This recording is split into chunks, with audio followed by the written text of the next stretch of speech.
So we open the floor to the Professor, Dr. Suresh Govind. Thank you, Sister Gayatri. Thank you so much for the very nice introduction. By the infinite grace, love, and compassion of Bhagavan Baba, we are here gathered for a satsang on a subject that is hardly spoken about and not considered, maybe not even considered in this arena. It's always missed, and because we always say morning when we get up is sattvic, activity then is rajasic, and then when you're sleeping is tamasic. So nobody really pays attention to something that is tamasic, at least to some extent.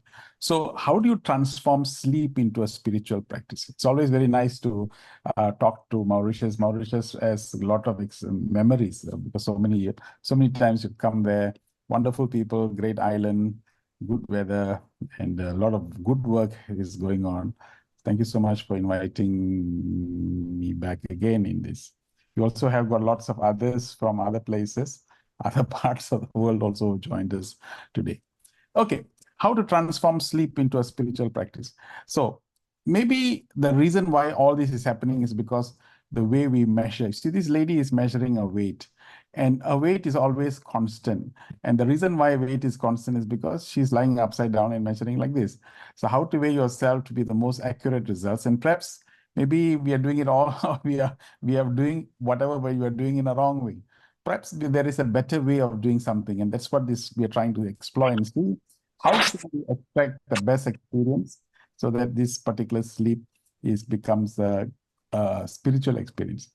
The statistics show that 1 in 3 adults worldwide have insomnia. Insomnia means an inability to sleep, have symptoms, and about 10% of adults meet this criteria for insomnia disorder. 1 in 3 is quite a lot, and that's quite a lot of people who therefore suffer this. And this is the world statistics that has been given, 1 in 3. And it's going to increase. And it shows that 1 in 5 adults in United States alone struggle to fall asleep every night, 1 in 5. So in the world, generally 1 in 3, in USA, 1 in 5. So sleep disorder or sleep-wake disorders involve problems with the quality, timing, and amount of sleep, which result in daytime distress, in impairment in functioning. So what it means is that we find difficulty to go to sleep, or we toss and turn, and we can't get to sleep as fast as we should get to sleep. And sometimes we take a lot of things to bed, in terms of thoughts. And we do not know, or we don't seem to realize the consequence of that. And today, there's a big, huge profession. Sleep doctors are increasing now everywhere. There's a number of sleep doctors that are coming about. And if you have children, actually, and if people want to take up a profession, then this is a specialization that you must go for, because there's an increasing demand for this. So why then is there a problem? So why is there a problem in sleep? So let me ask a simple question. What time does your tomorrow begin? What time does tomorrow begin for some of you? What exactly is the time where tomorrow begins? Morning, in the morning? You can, if you want, you can actually use the, the chat, and you can just type it if you want to.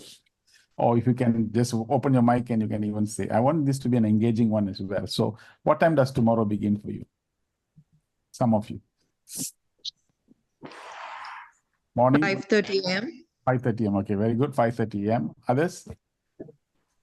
Just shout, just blurt out your time. Whatever. 5 a.m. 5 a.m. Okay, 5 a.m., 5:30 a.m. Okay. 5:30 on the eve. 5:30 Before going to sleep on the eve. 5:30. 4 a.m. 4 a.m. Okay, very good. 4 a.m. 8 a.m. 8 a.m. Oh, that's a good. 8 a.m. That's nice. 8 a.m. Any more else? Any more time? 5 a.m. I think 5 a.m. 5 a.m. Good. 5 a.m. 6 a.m. 6 a.m. Okay, so many people say 5 a.m. or 6 a.m. or sometimes 7 and on the eve. 8 also. So really speaking, all these answers are good answers, but it's not the right answer, because your tomorrow begins when you sleep tonight.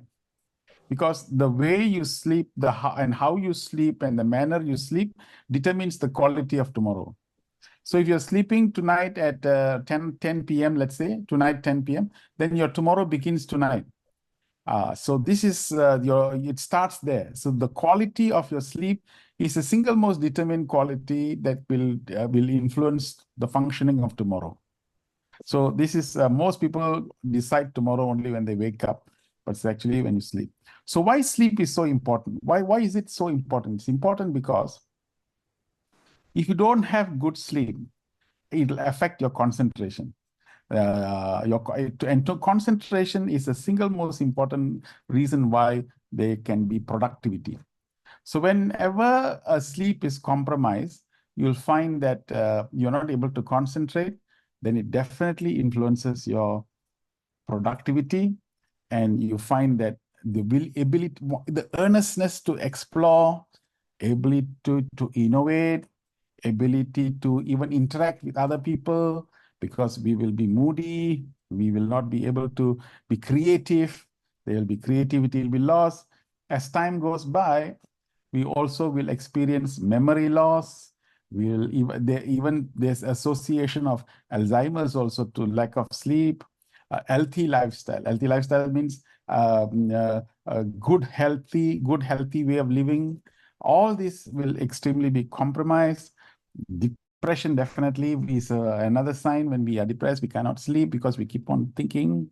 And then when you have sleep issues, another factor that will affect is your immunity will be affected. Immunity, because only when in deep sleep can your immune cells starts to function. Immune cells, which most of the cells lines up on your gut wall. So those cells can become not in optimally functioning, and then your immunity is compromised.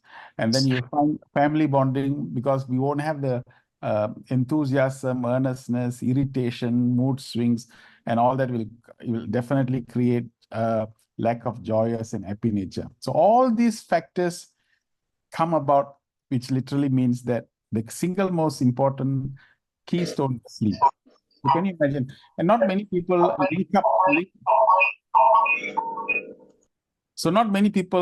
link sleep to every one of these things. But in fact, this is the single most important quality that is necessary to have a good quality life.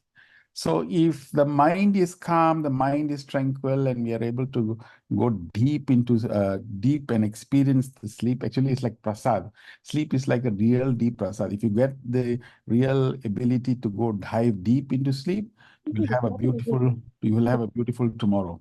So these are all the values and the things that can get compromised the next day. So these are just little reports before I get into the real subject. Insomnia has been reported is associated with chronic diseases, heart diseases, hypertension, morning headaches, and depression. All these have got something to do with sleep. That's why whenever somebody comes and says, I have this problem, I have this, and first thing we ask is, do you have good sleep? And you always will find that will be compromised. So many of these things relate to this. That is why it is critical for us to catch the problem when it is just growing in the bud. Because before it becomes a very major issue, we need to catch it in the bud.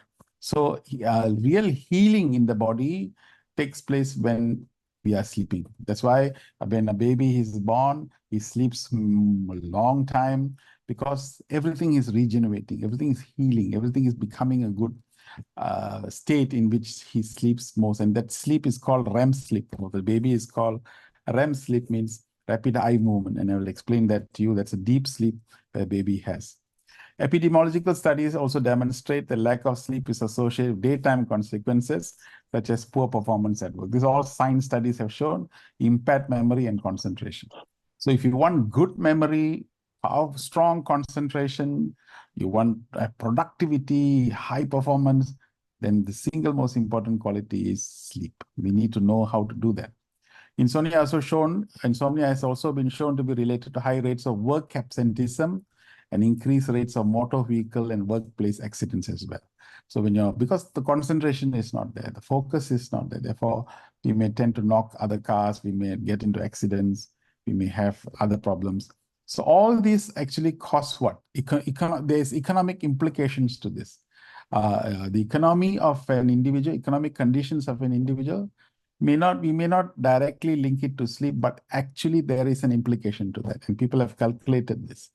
So that's why this is a very deep science towards this. And studies report that those insomnia use average 60% higher of total health services compared to those without insomnia. So if you're having insomnia, if you're having a sleep disorder problem or sleep problem, you will use 60% of the medical costs that is in a country. So really, this is something that we must be very watchful and careful for. So they have come out with something called sleep hygiene. And sleep hygiene means there is a certain approach towards sleep. And my task today is to tell you how this can be a spiritual experience. And I will show you how in a short while. Just like in prayer, when you go for prayers in the morning, we always say keep a regular schedule. So if you go for prayers, then every day, 6 o'clock, we are at the altar, we are doing meditations, we are doing prayer. We have a regular schedule for the prayer. And it is at that time when the gods come, and that's a time when an appointment is made. So we have a sanctified time for us to be present at the prayer place. In the same way, it means in a ritualistic manner, that's how we do. Like that, sleep also, the regular habit should be that we should fix a time, and we should fix a moment in which we should know when to sleep. And we should keep it regular like that.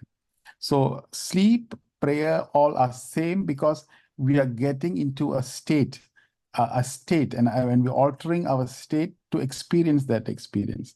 So number one, we need to keep a schedule.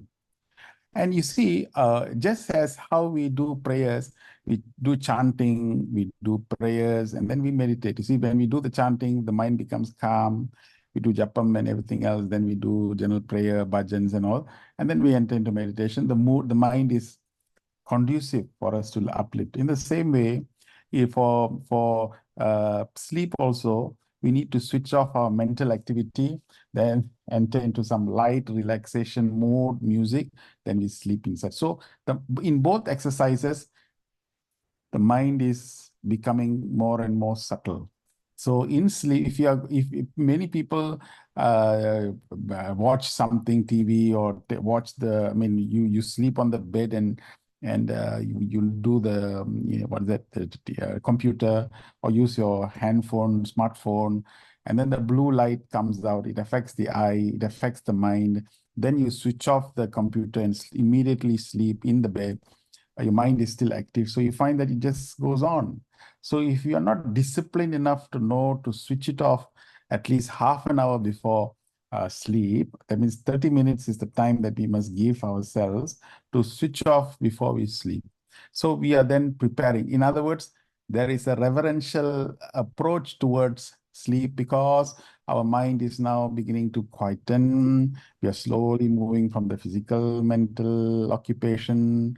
We are disbanding all our intellectual opinions and thoughts. And slowly we are just drifting, and gently everything is slowly losing sense. 5, 4, 3, 2, yeah. Once we are totally in deep sleep, you will find that even a tsunami comes, you should not wake up, or even a noise comes. Some people say, yeah, I sleep, but sometimes I hear the cat sound, I wake up. When I hear the slightest sound, I wake up. I'm a light sleeper. Then the dharma of a sleeper is to sleep well. If you're going to be every slight moment you're going to wake up, means you are not getting into sleep.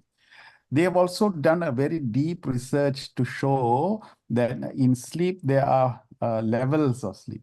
It's called level 1, level 2, level 3, and then they go into REM sleep. So that level 1, level 2, level 3 is called non-REM sleep.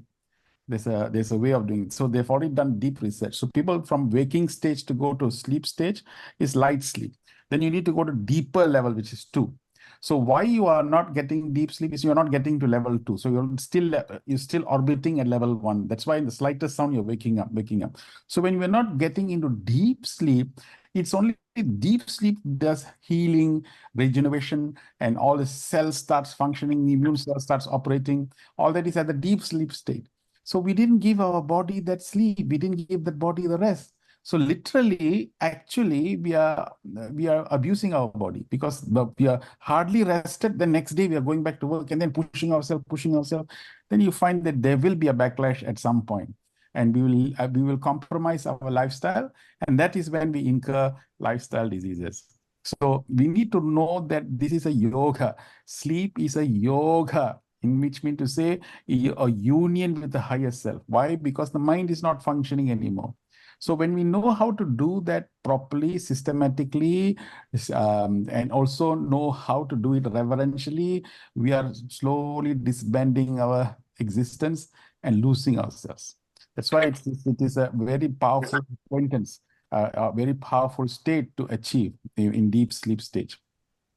So now, if you look at that in the altar, we don't take our handphone, we don't take our computer. Altar is altar. We don't take anything like that. In the bedroom also, we should not take these things into the bedroom. So both places is the scenario of both places is the place where what is the mind is invited to become subtle. In the bedroom also, the mind is invited to become subtle. So this is a very important thing to take note of, that these gadgets all should come out half an hour before you actually sleep. Then we find that we also look at the bedroom also. Just like the altar, there has a conducive environment in which serenity leading to calmness. It is the same thing if you have very jarring color and all these things in the bedroom, then it is also invoking excitement. It finds difficulty to sleep. But if the bedroom is of pastel colors, very light colors, and there is a way of doing that also, there's a way of looking at the designs of that, then the environment is also conducive. It's kept not bright, so light doesn't come from everywhere. So the room is conducive and stimulating enough for us not for us to slip into sleep, so to speak. So serenity leading to calmness is a very important quality of good sleep. All this is actually part and parcel of sleep hygiene. Now, just like you see, if you are orbiting only at the physical level, which is the Annamaya Kosha, the physical level right at the top, and then the pranamaya, you know all these koshas, you know pranamaya kosha, manamaya kosha, vijnanamaya kosha, anandamaya kosha. The subtler and subtler you become, the quieter and quieter the mind slowly comes in, caves in, so to speak. So sleep is actually a process by which we cave in slowly, withdraw from the unentanglements in the external world and bring ourselves slowly inside to experience a deep sense of serenity and calmness. So literally, we have to slowly move away from the distractions of our mind, from being physically preoccupied, mental preoccupation, and slowly come down and experience that ananda. So one of the most important quality also is eating, the way we eat. The dinner, sometimes some people, when they see food, they think tomorrow, they won't be tomorrow. So they consume food, everything like as if sun won't rise tomorrow. So we have to eat dinner. And the most important thing to understand is eating must be before 7 p.m. The circadian rhythm in our body, it stops, the recommendation is 7 p.m. After that, we must try not to consume food, because then the power of digestion ceases or diminishes after that. And the dinner always, lunch can be heavy, but dinner should be light. Not before 6 something we eat something light, then again 9:30 also we eat, 10, 11 o'clock also we must eat, and then before final. So we continue this this aggression or this aggressive way in which we eat. The stomach will be very full. Forever we will be active. Also, before sleep also, we should avoid heavy sugar-based food before sleep. Sugar fed will just like before going to eat, we go and bite a chocolate or something like that, or go and eat something sweet. So when you eat something sweet, then you'll find that that gives you active energy, and that energy will give you very, very hyper thoughts, and that will keep you up for some time. So we should try not to avoid that, and also to eat before 7. And the food must be very light kind of food. Then this is all preparation, just as how we pray also, we pray with full stomach, it will not be comfortable. So that's why we do fasting or light food, because then your system gets adjusted, and then you find a good experience in the prayer hall or doing bhajans and everything else. But if you consume food in such a large amount, and then go to the prayer hall, you will not get the full benefit of the prayer. Like that, in sleep also, it's a spiritual experience, because then you must feel that that experience that you're going to have at the sleep level will be good and very positive if we do these things. And then if at all you go to bed and if you struggle, don't struggle to sleep. So when you go to bed and the first 10, 15 minutes you're tossing and turning and you find your mind active, the theory is should not remain in bed. Get up and do reading, light reading or light music. Don't waste time trying to sleep because you should go to bed and you should just knock off. And to do that, either if it is too active, then you sedate that by either light reading or light music, or you focus on your breathing. So hum focusing is also a very good way of making the mind become calm. Initially, the first few days, there will be a little bit of an effort necessary, but as you keep on practicing this, it becomes a routine, and then you will slip into sleep very fast. And then we try and wake up. See, sometimes holiday, Saturday, Sunday, so we wake up late, 10 p.m. Oh, sorry, 10 a.m. in the morning or 9 a.m. because no school, no holiday, so we sleep late. Actually, the recommendation is that whether school or work, we try and wake up at the same time each day. Bhagwan Baba said once, where don't allow the sun to say good morning to you. You should say good morning to the sun, which means to say, even before the sun is rising, we should wake up and say good morning to the sun. So with adequate sleep and deep sleep, when we get up, we'll feel extremely fresh and we'll feel strong. And then when you get up, go out in the morning when the sun rises, it's a beautiful experience and nice feeling, good healing. And that's the kind of healthy lifestyle that you start practicing from now. Then when we start aging also, you will find the benefits of this lifestyle. So waking up at the same time each day. This is another big thing also. We need to eliminate alcohol and stimulants like nicotine and caffeine. Papa said in the 70th birthday, if you're my devotee, give up alcohol, give up meat, and give up cigarettes. Okay, so this is another reason why we should do that, simply because these stimulants can also keep us awake, like and spoil sleep as well. So we should try and eliminate alcohol, stimulants like coffee, nicotine, and caffeine. And then in the afternoon, especially young adults, and then we try and limit naps, because if you sleep in the afternoon, then your night will be affected. Unless you are elderly people. When you're elderly people, there's general encouragement that you sleep, but not long hours. This nap is supposed to be short, but supposed to be deep. Very successful people in life, they take what is called power nap. Bhagwan mentioned that in man management, Swami said, then if lunch, after taking lunch, the fact is you should just rest for a while and get the circulation going through, because when the food is eaten, there will be an element of drowsiness. So when you start working immediately, you will find that that may not be totally conducive. So just to rest for 10 minutes. So when you have a power nap is not 2 hours or 3 hours. Power nap is only 10 minutes. In fact, shorter than that. Power nap means the nap so powerful that you are able to come back again and work better after that. So like this, you take a power nap, small nap if necessary, but otherwise naps will not be encouraged. The other thing is also exercise. So we need to know that the exercise is something we can't outsource to everybody. That's another thing. See, every other piece of work you can tell other people to do it for you, but exercise is something you have to do yourself. So regular exercise means either walking, 2 kilometers, or if you're doing yoga, right? The body must exert.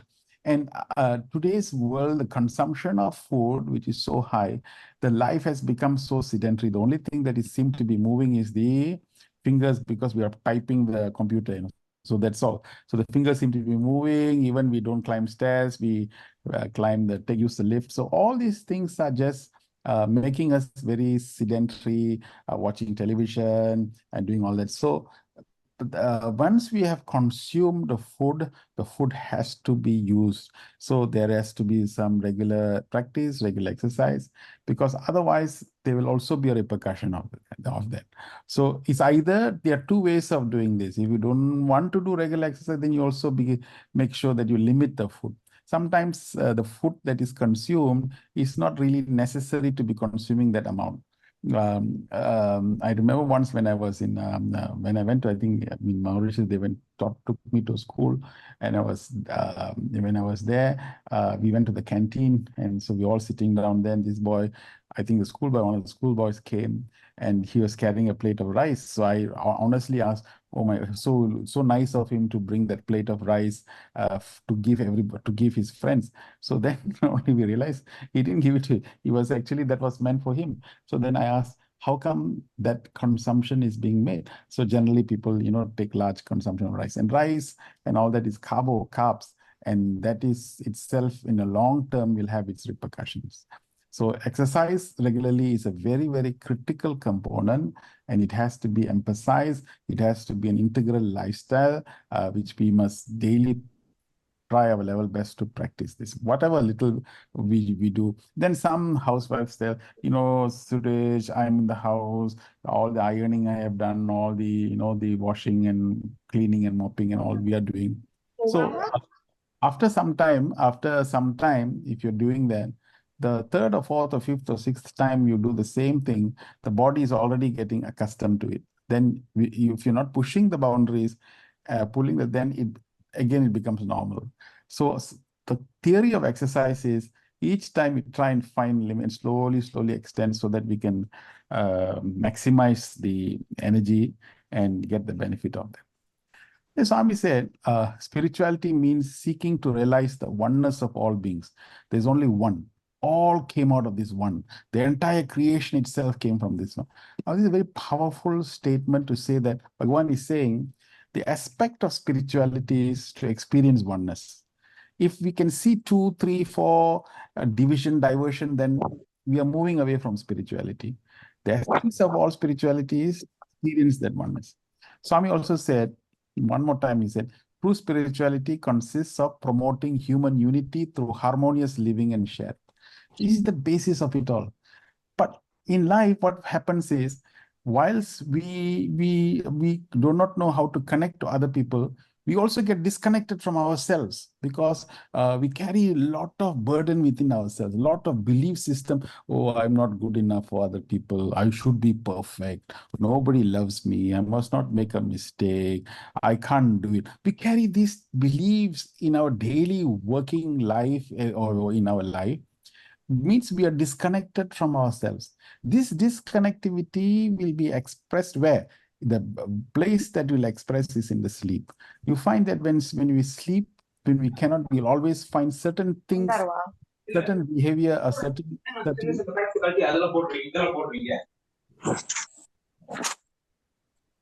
so certain beliefs that we possess, like this, can affect the quality of sleep, because the way we behave in the world outside is by the beliefs.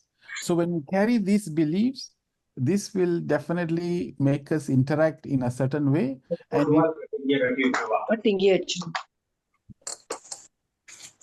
so I think you need to switch off the you need to switch off, then the voice won't.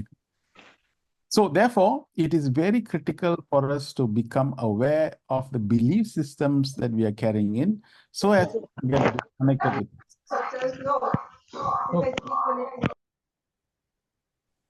So, special request to everyone to please mute your audio, otherwise going to disturb the conference.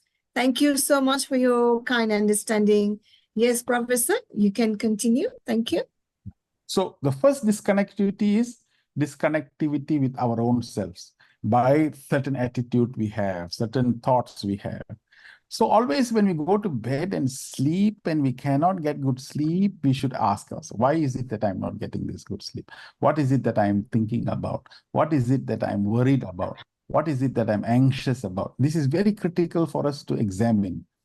Because sleep is our birthright. And so this is again another spiritual indicator where we are so attached to some things, and therefore we carry all these things to the bed. So firstly, we become disconnected, okay, within ourselves. Then we also have issues with other people. Sometimes we can have problems within the office, sometimes in the family, sometimes in neighbors. We carry this, and then we have it in our mind. And then we keep on thinking about this so much so that when we go to bed, it spoils the quality of sleep because we are thinking, we do not know how to discharge. We don't know how to get rid of all these things. People all the time annoying. Sometimes we do not know how to forgive. You see, it's like this. When two dogs are fighting, they can't forgive it. The dogs won't be able to forgive. The dogs cannot forget. Dogs cannot forgive. If human beings, being human beings, if we also do not know how to forgive, how to forget, then we also fall into this category. So now the key point here is that our mind must now say, what am I? Who am I? I am a human. I am a human. I want to be godly. I must elevate my consciousness. So sleep becomes an indicator to assess what is the quality of my mind. If I'm getting pure sleep, if I'm good sleep, fine. But if I'm getting something that I pick up from the world, I should now analyze that. Why am I thinking like this? What is the necessity for me to think that?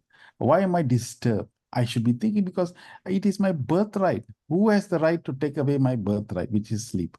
So this is important. Therefore, number one, we must be, the Swami said, purity of a heart is very important. So what is purity? Baba defined, purity is when our heart is, we love God without the desire. Wow, that's amazing. We just love, we live for like that. We just love everything. We're so happy because our time on earth also is not very long. So it's going to be only few years, 10 years, 20 years, whatever it is, we are just passing through. So why make a big thing big? So the secret of life is make big things small, make small things disappear. So don't make small issues big, don't make big issues bigger.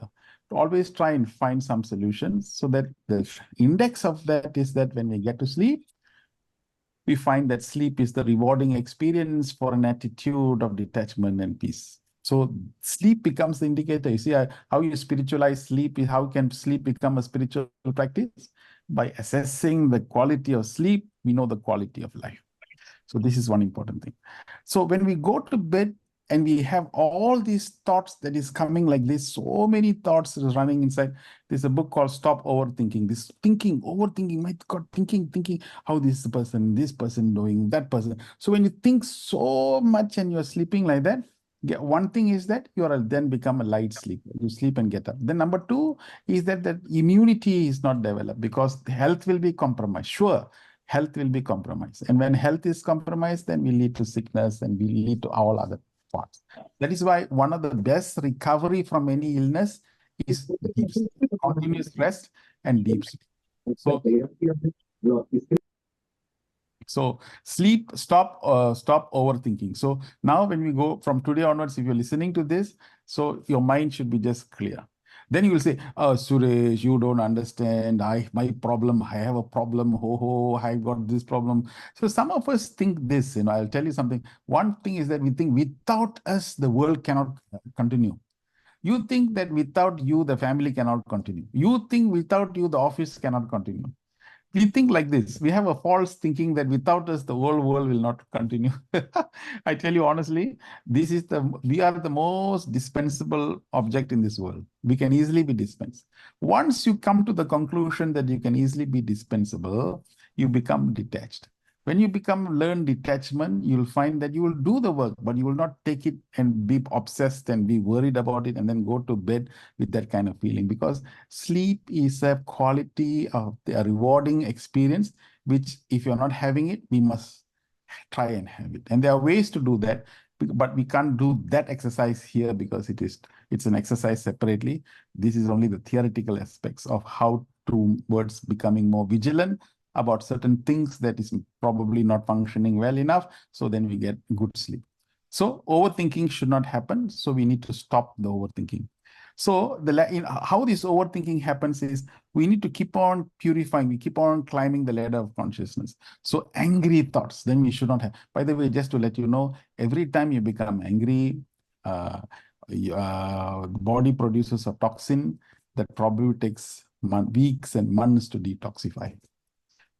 Every time you're angry, every bout of anger can produce toxins for us, which takes months to detoxify. Baba said, at one point when you're doing japa, the karmic merits of doing japa for 3 months will be wiped out. if we have one bout of anger. So unnecessarily we keep anger. Anger will destroy our health and destroy our peace of mind. Then we find that our emotions. So tomorrow onwards, make one decision. From tomorrow morning onwards, you get up from the bed. I am going to be happy. Nobody in this world will be determining my happiness. My happiness is not determined by anybody in this world. So this is an attitude that if you keep having, it's a spiritual quality. You will not, then from then on, you will not carry excessive worry. You will not be free, you'll be free. You will not argue. The attitude will change. And then you will find that you will live your life without having so much of anxiety and much worry. So this type of detachment, this type of feeling was there. Because when you go, like, for example, if I want to fly from Kuala Lumpur to Mauritius, and normally the flight is by Air Mauritius, when we go and sit in there, I don't go to the pilot and ask the Air Mauritius pilot, sir, do you have a pilot license? Can you show me the license? How do I know that you will be able to fly? And supposing there's a big, huge cloud in front of us, are you able to fly this side? Are you able to fly that side?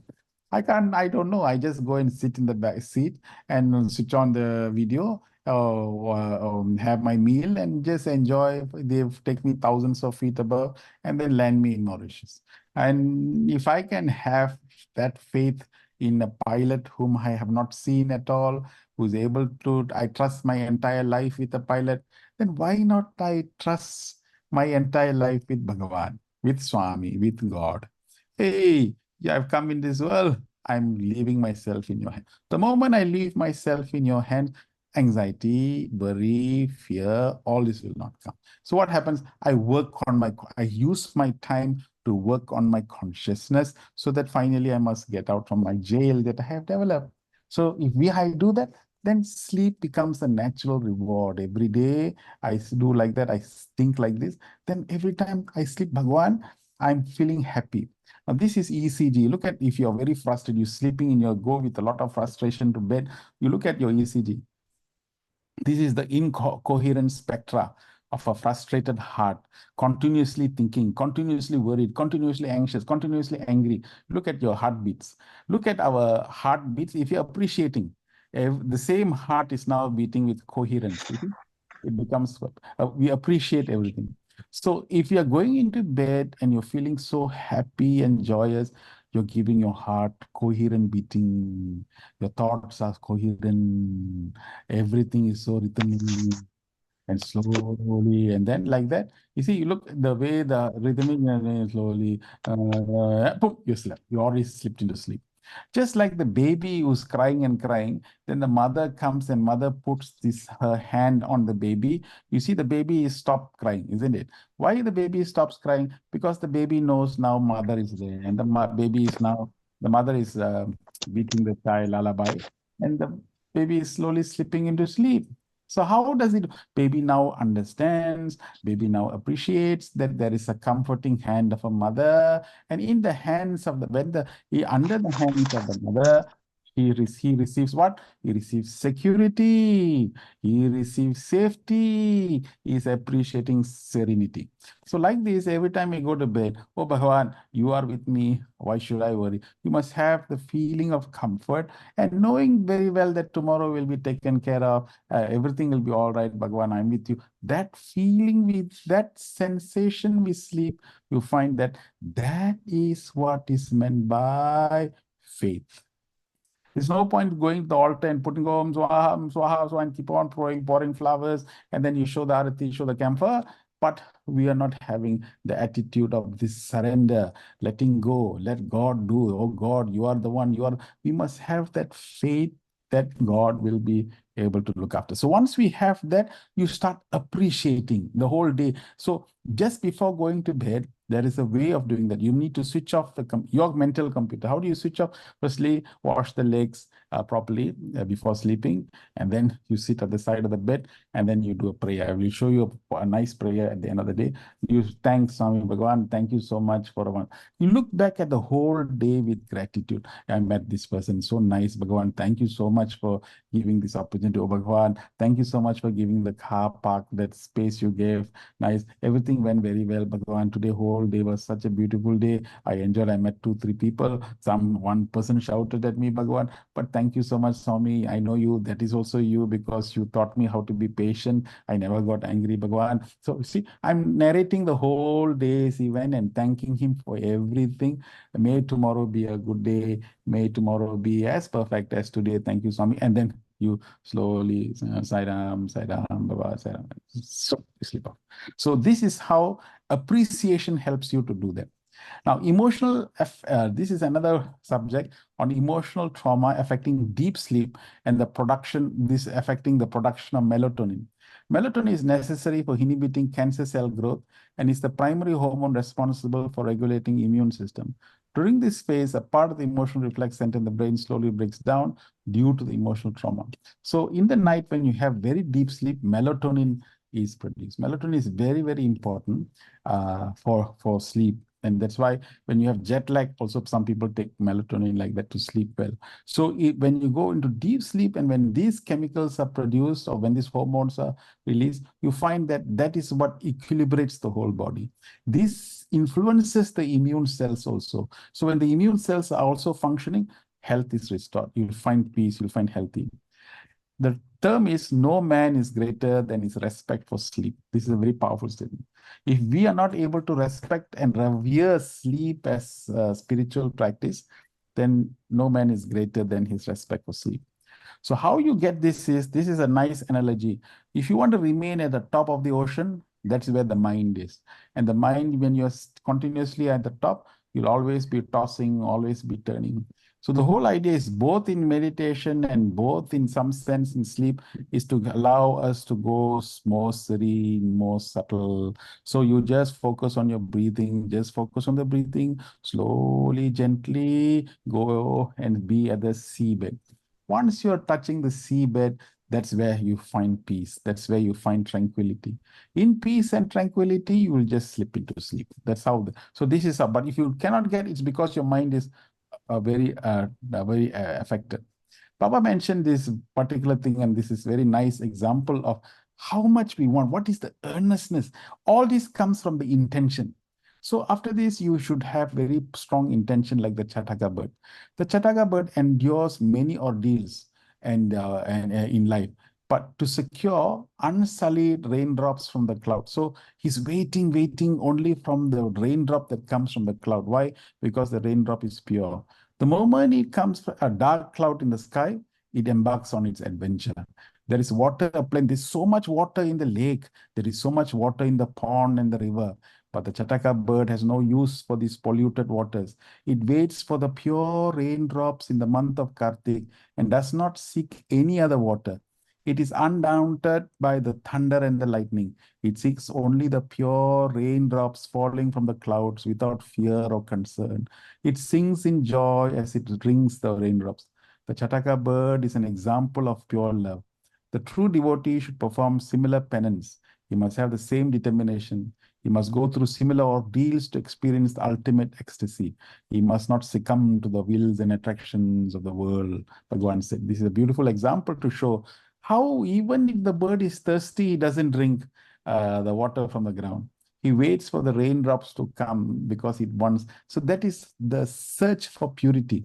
So like that, the intention must be that we want to have a pure experience, not contaminate ourselves with all the unnecessary agitation and restless. We owe this to ourselves and not to be taken aback. Otherwise, we'll miss the boat. Now, I want to end this session with this prayer. And this is a prayer that Bhagavan gave. So in the morning, you should say, Oh Lord, I am born now from the womb of sleep. I'm determined to carry out all tasks this day as offerings to Thee, with Thee ever present before my mind's eye. Make my words, thoughts, and deeds sacred and pure. Let me not inflict pain on anyone. Let no one inflict pain on me. Direct me, guide me this day. This is Bhagavan gave us a prayer. If you want, you can take a if you want, you can just take a snapshot with your handphone. that then you can remember this every time when you wake up in the morning, you say like this to open the, oh Lord, I'm born now from the womb of sleep. I'm determined to carry out all tasks this day as offerings to thee. With thee ever present before my mind's eye, I'm giving all these things today. Make my words, thoughts, and deeds sacred and pure. Let me not inflict pain on anyone. Let no one inflict pain on me. Direct me, guide me this day, Bhagavan. This is a prayer you should say, repeated in the morning. This prayer actually, we must thank Brother Billy Fong, who is here also, who's listening, and he is the one who helped us to get this link. Billy is the one who managed to get for us this prayer. Found this prayer for us, and we use it. We now do it in our study circles, and we always repeat this. And this is something that you all, if you take a snapshot and keep it, you can use this in the morning. Then in the evening, when you're about to sleep, you say, "Oh Lord, the tasks of this day, whose burden I placed on you this morning, are over. It was you who made me walk and talk and think and act. I therefore place at thy feet all my words, thoughts, and deeds. My task is done. Receive me. I'm coming back to you." You see? Receive me. I'm coming back to you. So the most reverential, sacred, how we make sleep a spiritual practice is given by Swami at the last line. What he said, I'm going to sleep now. I'm taking out all my thoughts. I got nothing. Bhagavan, I'm coming back to you. See, that is why it should be sacred. That is why we should respect. Because in the night, we are going back to him to sleep. When we sleep, we have a union with God. Because the definition of happiness is defined as the union with God. So now we are returning back to him. When we return back to him, we come back tomorrow like a roaring lion, willing to take any challenge because we are so refreshed and we are so happy and so joyous. Then you are bursting out in the world. You will continuously give everything to the world and do whatever you can and return back again in the night, back to Bhagavan. Like this cycle, every day like this, if we are doing it, then slowly, we become happier, joyous, peaceful, and all that. So one last line is that, and this is something, this is a quotation is, don't take the problems of your world to sleep, but bring the solutions born from the quality of sleep to the world. Yeah. Don't take the problems of your world to sleep, but bring the solutions born from the quality of sleep to the world. So if you remember this quotation, you can take another snapshot. This is very nice. So that means now when I go to sleep, I'm going to meet Bhagavan. Why I should take all this world problem? There was somebody said, when the problem is that, hey, don't tell Baba your problems, but tell your problems that I have Baba. I like that. Don't take the problems of the world to sleep. Why? Because in sleep, I'm going to see him, but bring the solutions born from the quality of sleep to the world.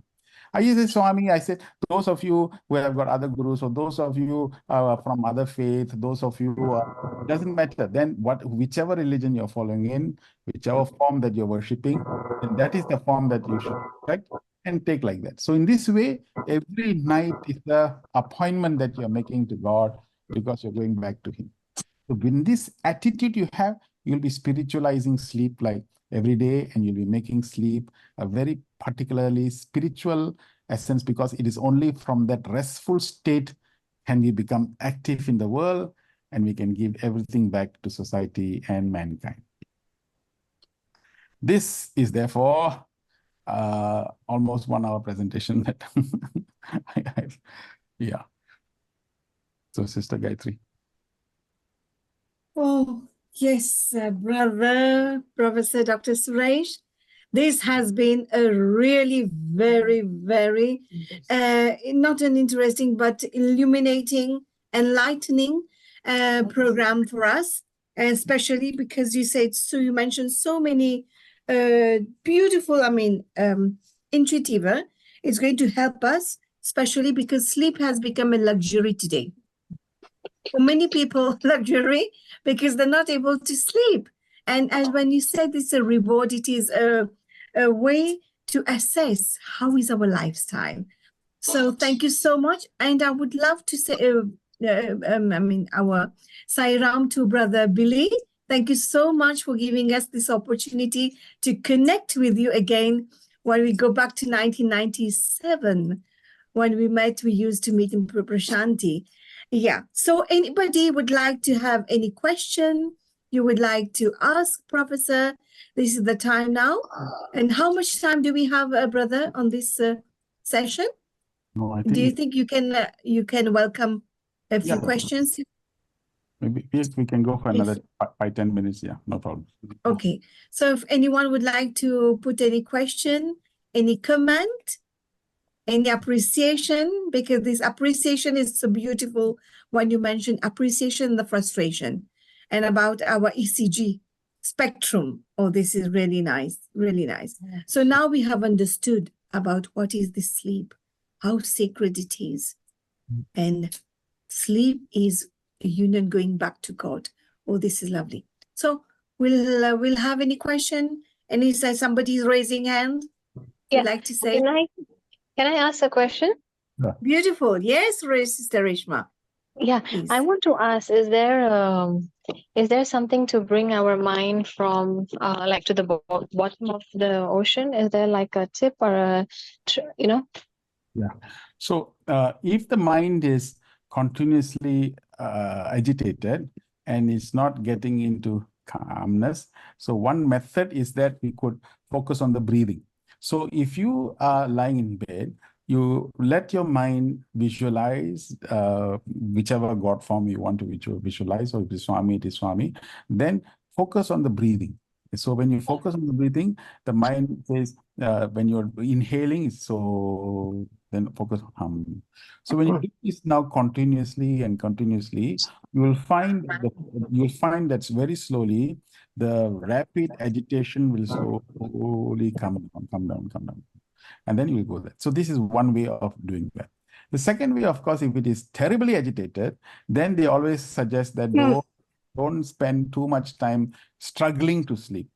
In sleep in sleep hygiene, there is another technique in which they call it as reverse psychology, which means to say, instead of forcing yourself to sleep, you force yourself to stay awake.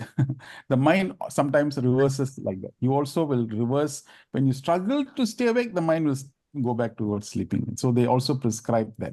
So there are few techniques by which each individual will respond differently. But the most important thing is to let go, because most of the time the mind is now thinking tomorrow what's going to happen, day after tomorrow I need to plan, or this person I have to meet, or that person I have to call. So it's like, but I always come to my method of doing this is, oh Lord, supposing tonight I collapse and go off and I leave, then tomorrow there's no tomorrow for me. So therefore, if I go off today, tomorrow I don't have. So why I should think of tomorrow? If today I don't enjoy my today, why I think of tomorrow?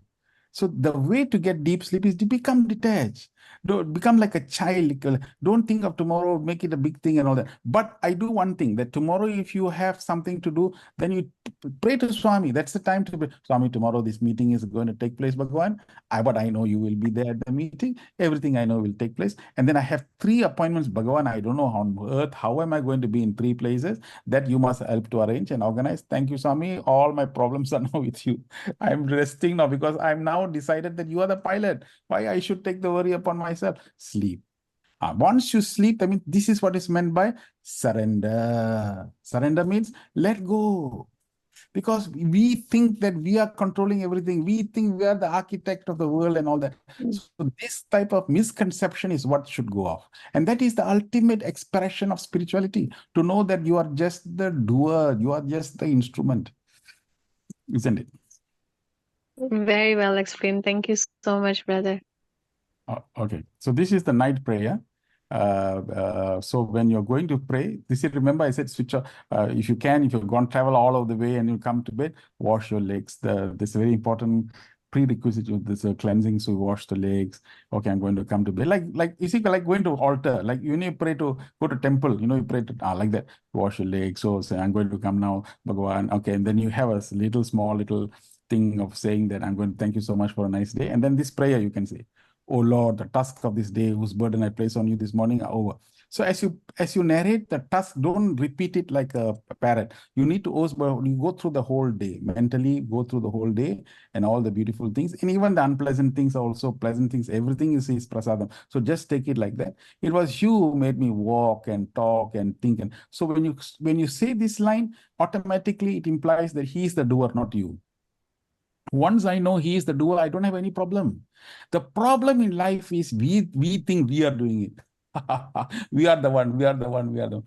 Many times he has continuously given that experience to tell ourselves that he is the pen, he is the writer, you are just the pen. He is the director, you are just the actor. So that feeling must come continuously. Then you will have no more problem in this world. The problem is we carry so much of grief and anger and hatred a year. And then we take it all over the place, but still sit at the altar and say, Samasta Loka Sukhino.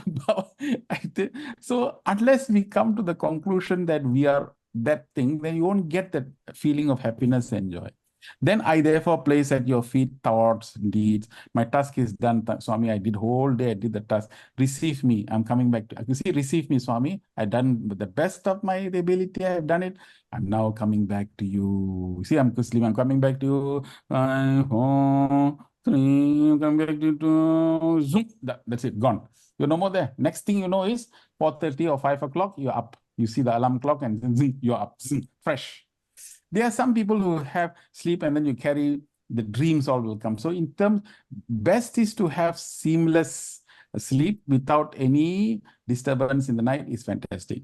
Supposing in the night you have, I think then we wake up and the dreams are still vivid. Okay, then maybe a little bit of analysis. Why that one? Why is it? Okay, so where did I pick that up? Is it because I'm attached? It gives you some psychological representation of your own self. So that all adds to your diary, your profiling diary. If you have a diary, you write it. It helps you to understand what's happening to your system. It's a very nice navigator of your destiny and of your journey. So the spiritual thing is that important. And get up also in the morning also. First thing, don't say any other sound, Swami, thank you, Swami, for a beautiful early morning, the morning prayer comes in. You see, first thing you comes out, oh, don't say words like, when you come out, you use some, you see, look at all the sounds that are coming out from my system. So, in fact, all the sounds that are coming out are noises. So, we take all the trouble. Even gods are standing there; they all run away because we are using all. So we first the moment the mouth we open our eyes, the first thing that comes out, Swami, Sairam, thank you, Swami. I'm now born from the womb of sleep. Today I'm determined to carry all the task as offerings. You're offering me, Swami. See, it's a communication that. So like this continuous feeling you connect to Bhagavan every time. Then you carry the teacher everywhere. You be everywhere like that. Natesh. There's one hand raised. Yes, Natesh. Yeah, Natesh. I'm in United States. I'm a pulmonary doctor who used to treat patients with sleep disorders. I enjoyed your presentation. I agree with everything that you have said, and it was quite a learning experience for me, approaching it from the spiritual side as well. Just, I wanted to make one or two comments. Typically, as you have said, there are certain things that should allow sleep to come passively and naturally, the way our body is wired to fall into sleep. That's following the light, the food, the exercise, avoiding stimulants, and of course, turning off the mind with meditation and maybe focus inwards on breathing. All of that is completely valid, and the science of sleep now recommends all of these approaches. The comment I want to make is on melatonin supplement. So the body's melatonin production gives a sense of nighttime or darkness, and that starts as the sunlight starts dimming down. And we interfere with that by turning on lights and blue lights and whatever. So some people take melatonin, but melatonin and the food, the last intake of food, should be separated by 2 to 3 hours, because the food will kind of interfere with the way melatonin works and will lead to sleep dysregulation of glucose. And so, I mean, that's something that I have learned of late in terms of when you take a melatonin supplement. Separation, I would recommend at least 2 hours for non-diabetics and maybe 3 hours for people who have diabetes. And then there is the other thing I learned recently, which is that kiwi fruit apparently contains a lot of melatonin. There is some articles coming on people taking a couple of kiwi fruits. Of course, when do you take them is still a question, because the last meal, as you have said, should be at 7 p.m., which I agree, because then it kind of turns the body down. And lastly, we have a lot of feedback trackers like Actigraph. You can wear like a watch that kind of gives you what time you're falling asleep, what kind of stage you're getting into sleep, and what time you're waking up. And if you kind of integrate that with some kind of a coach, then you can set your own behavior modification. Some of these things we are doing here, I just wanted to point that out, and I enjoyed your presentation. Thank you, doctor. I just want to ask you something.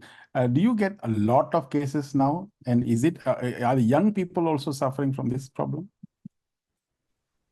Well, there is a lot of cases of insomnia. And, as you know, it's a multi-billion-dollar industry.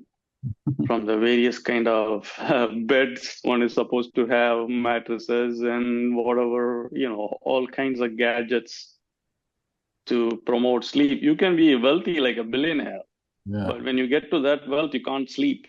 That's something that people don't understand. And sleep is the most important thing. I learned when I was younger from a Stanford physiologist that maybe the purpose of life is to sleep.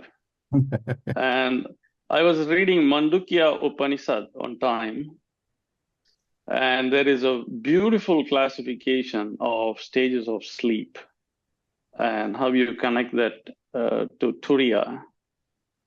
And maybe that's how it is, that we kind of reach oneness in deep sleep without thoughts, but we are kind of unconscious. And maybe that's what it is. The purpose, in some sense, everything is wind down and there is an oneness. And maybe if we are able to perceive that during conscious state, then that's what we may be seeking to achieve spiritually. There is a lot of sleep problems, insomnia. Now, there is also sleep disordered breathing. That is a big industry, because when people fall asleep, they have the sleep apnea where the airflow is cut off because of obstruction at the throat level. And they repeatedly wake up during night. So in essence, they are not sleeping. That leads to all kinds of medical problems. So there is whole CPAP industry and various nerve stimulating treatment and so forth. That actually is the reason that happened is a part of human evolutionary development. Like animals don't have that because of the way we developed and started consuming agricultural foods that required less chewing of what our ancestors did long time ago. Our jaw and facial configuration changed, so there is a very narrow space up in the higher part of the glottis, so it's easily susceptible to occlusion. These are the two most common things we see. Children, the problem is, the children have a different kind of a sleep circadian rhythm. That is the, very young children, as you said, have to sleep very long hours because, it's a lot of myelination and synapses form, and those happen during sleep, and they need that. But as they get into teenage years, they are shifted in that they go to sleep late and wake up late. That is their natural rhythm. Yeah. And often the schools open early, so they're kind of sleep deprived in some sense. Yeah. And the social media has totally disrupted them because they are often on a phone, or they are often facing blue light in front of computer screens. So that disturbs their sleep. And the social media, they are up late. So a lot of children are sleep deprived now. People don't realize that. They are sleep deprived. They don't have sleep disordered breathing, but they have a very poor sleep hygiene. And, somehow these kind of messages have to be taken to them, to bring them back. Thank you, Doctor. Thank you so much. I just hope that all of you who are listening to this, please don't take this just as another talk. We go back now. We have to practice this and try our level best. And if there is something that we really need to do, then we have to do something. Maybe if we have an issue, then please meet your local doctors or something. But when you do this exercise, eat lightly, it'll just hit. You will just get it. And then let go. This spiritual thing you try today, all the spiritual practices that we just mentioned today, if you practice now, it will get pushy. Because it is Swami's grace. The grace will come. Okay. Yes, sir. Anybody else? So we're going to that deeper level, I'd say the 5 sheaths. That is, that Anandamaya level. And then we are just stuck at the physical level, that Annamaya Kosha. And this is very important to take sleep now, really spiritual. Yeah. Otherwise, as the doctor just mentioned, this now from USA, that it is a multi-billion market where really we are going to spend more money if we do not take this path of spirituality.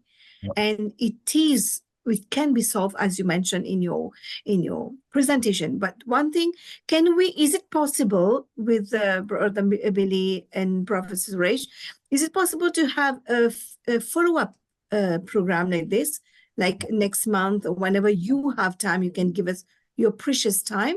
So each month, every month, once monthly, we do meet, and then we continue this journey towards, that inner peace. It is our birthright, you said. Yes, Doctor. Definitely, there's a demand, and people actually practice, and then they come back, and definitely. And if they have an issue, then we need to analyze and help people to move on. Yeah. Anytime when there is something that we need to do, then we need to do. We'll definitely be available. Yes, because we're all looking for happiness and peace. Yeah. And yes, and we have to revere sleep. So there are so beautiful, many words of wisdom that you have mentioned just now. And definitely, I think all our viewers, our people who have been with us, we had about above 82 people with us. We would have surely, if it had not been this cyclone, we would have had more people. Yes. So we do thank you so much, brother, for being with us from Mauritius, connecting to Mauritius. So it's nostalgia. Yeah. So last, we'll do Om Shanti, and one song that really touched me when we were there during the first World Youth Conference. Oh, Sai, please help me. Let these hands work for thee. Let me be a true devotee. Let my actions be of this world, but my mind one with thee. Let me be a true devotee. Let my actions be of this world, but my heart yearn for thee. Jai Sai Ram, Jai Sai Ram. Sai Ram. Thank you so much. Sai Sai Ram. Ram. Thank you so much, everyone. Sai So Ram. hope to meet you soon again, very soon. Thank you. Jai Sai Ram. Sai Ram. Sai Ram.